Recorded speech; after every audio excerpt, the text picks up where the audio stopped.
primeira coisa que eu quero chamar a atenção, né, é que o nosso pulmão, né, os nossos pulmões em conjunto, eles têm, claro, dependendo do tamanho de cada sujeito, tem indivíduos que têm 100 quilos, 2 metros de altura, outros têm 1,50 m, né, 50 quilos, 40 e tantos quilos. Então, obviamente, o pulmão ele é diferente, o tamanho dele e a capacidade pulmonar de indivíduo para indivíduo, tá? Mas aqui tem uma situação média. Geralmente nessas situações são indivíduos ali na casa dos 70 quilos, né? O que a gente vê aqui? Uma capacidade aí de 6 litros. Claro, como eu falei, algumas pessoas vão ter mais, 7, 8 litros talvez, 7, outros 5, né? Mas enfim, esse pulmão aqui tem uma capacidade de 6 litros, tá? Indivíduo médio aí. E vocês percebem que, na verdade, a gente trabalha muito pouco dele em repouso. É isso aqui, ó, a nossa ventilação em repouso. Se chama volume corrente. Então, vejam, o volume corrente, se a gente pensar aqui, ó, em 6 litros, olha o volume corrente, o que ele é. A gente está falando de meio litro, tá? Meio litro de ar que entra e sai, tá? Em alguns indivíduos, 300 mililitros, 400 mililitros. A gente está falando de pouco ar que está entrando e saindo do seu pulmão de forma automática, né? Uma forma que a gente não precisa, de forma consciente, controlar. Né? É uma atividade involuntária do nosso sistema nervoso. Né? Então, o que acontece?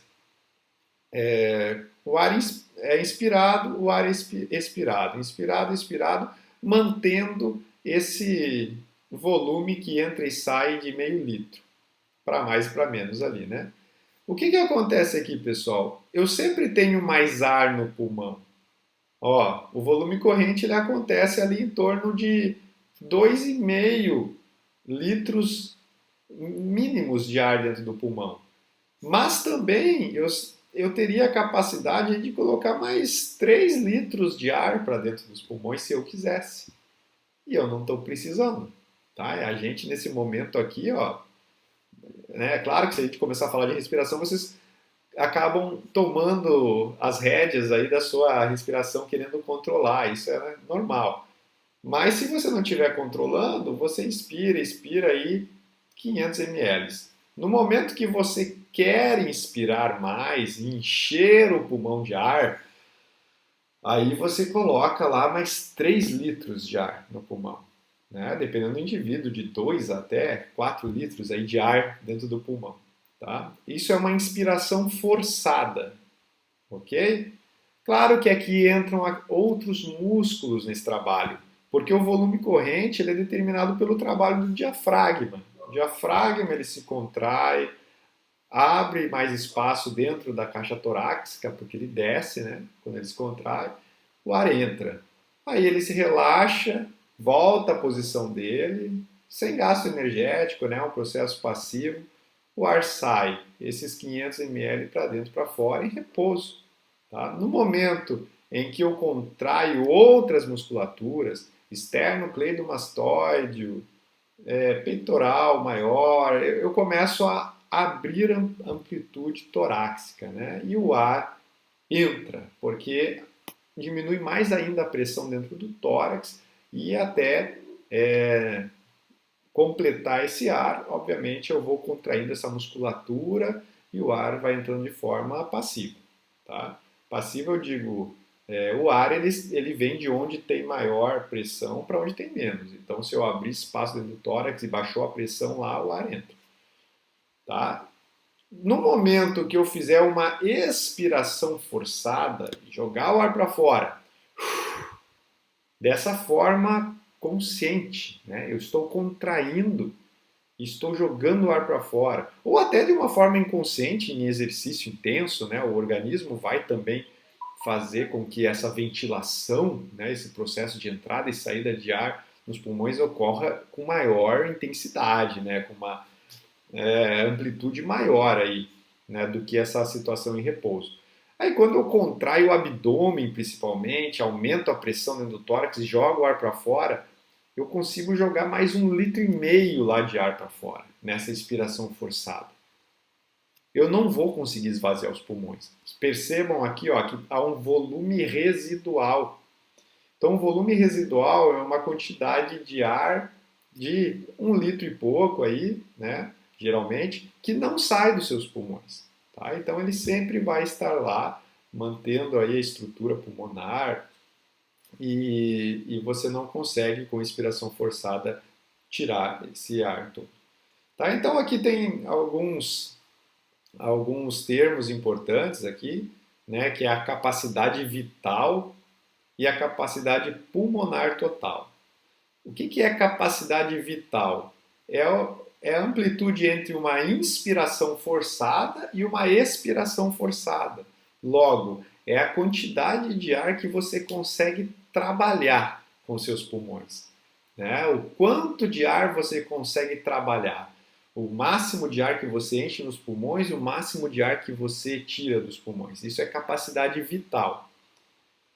Capacidade pulmonar total é outra coisa, né? Ela já inclui também o volume residual, isso é a capacidade total dos pulmões. Só que lembrem que esse volume residual, ele não sai de lá, então ele não faz parte da capacidade vital, que é aquela capacidade que eu consigo trabalhar.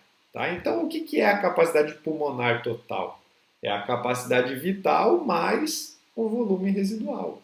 Tá? Então, essa capacidade toda aqui, no caso do exemplo aqui de 6 litros. Tá? E volume corrente, como eu já tinha falado, é a quantidade de ar que entra e sai dos pulmões aí numa condição de repouso. Em exercício físico, pessoal, tem muita gente que fica discutindo, na corrida principalmente, né? Será que é melhor fazer uma inspiração para 2 expirações, uma para 3? Qual que é o melhor ritmo de inspiração e expiração na corrida? E eu teve uma época que andei procurando sobre isso. E vi artigos e procurei material, livros e tal. E o que eu concluí? Eu concluí, né, na verdade com essa busca na literatura, de que qualquer controle voluntário da respiração, ele é prejudicial à performance. Tá? Então, na verdade, a gente tem que deixar a coisa acontecer. Corra, né? O seu organismo vai ajustar da melhor forma a respiração. O que você não pode é parar de respirar, trancar a respiração. Isso acontece principalmente em esforços máximos, né? Uma musculação, em alguns momentos e tal. Mas na corrida é natural que você corra e quando você menos percebe, o seu próprio organismo está estabelecendo um ritmo, dependendo daí da passada, porque a corrida é uma atividade cíclica ali, né? Então, muitas vezes acontece isso. Você está fazendo 1, 2, né? 1 para 2. Está fazendo sem querer isso. Às vezes está fazendo 1 para 3. Tá? Então, o que é melhor? Deixa teu corpo fazer. Tá? Dependendo da velocidade que você está, dependendo de alguns fatores aí, ele vai estabelecer o que seria o melhor para aquele momento. Tá?